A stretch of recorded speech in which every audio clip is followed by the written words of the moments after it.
तो गाइस देखिए हम लोग जा रहे थे पटना, मेरी ट्रेन छूट गई और मुझे इतना सैड हूँ, इतना मैं सैड हूँ क्या करूँ।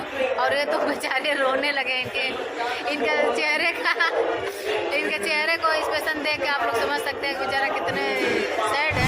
हाय हेलो नमस्ते पटना, मैं सिंगर सिमरलाल यादव। तो आप सब कैसे हैं? आशा करती हूँ बहुत अच्छे होंगे। मेरे सिमरलाल यादव ऑफिशियल चैनल में आप सभी का स्वागत है। तो देखिए गाइस मैं जा रही हूँ पटना, और पटना में जाने के लिए मैं भागलपुर आई थी, मेरी ट्रेन ही छूट गई। इतने इमोशनल हो गई मेरे, रो कितना बैठ गए।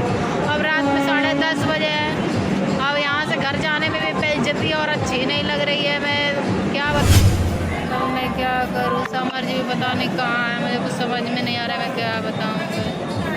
ट्रेन छूट जाती है तो बड़ी दिक्कत हो जाता है। भीड़ कितनी है, इतनी भीड़ थी, लिफ्ट के पास ही हम बैठे हुए हैं। देखो इतना सीढ़ी पर चढ़ते उतरते, एक ट्रेन में बैठे भी, वो भी ट्रेन कैंसिल हो गई, फिर से लौट के आना पड़ा मुझे। इसीलिए हमको अपने सुविधा से आने में अच्छा रहता है। क्या करूं, अगर ट्रेन छूट जाए तो कैसे तसल्ली करें, कैसे मतलब अपने आप को समझा कर बैठे। आप लोग कमेंट करके जरूर बताइए। मिलती हूँ नेक्स्ट वीडियो में।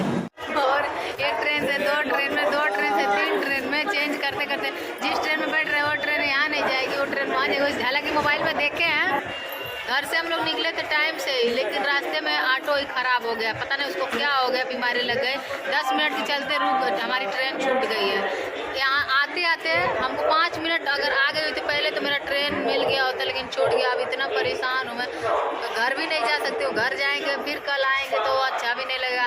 और पूजा पाठ करने कुछ मैं भी जानबूझ के लोट हो गया लगी है करने। समझ मेरे को आते रहे कि जल्दी से काम करो, जल्दी से चलो, जल्दी चलो। लेकिन मैं थोड़ा ये कपड़ा धो लेता नहीं, यही कर लेते नहीं, वो कर लेते नहीं, यही सब करने में, तेरी मेरी करने में ख़त्म हो गया, मेरा टाइम ही ख़राब हो गया।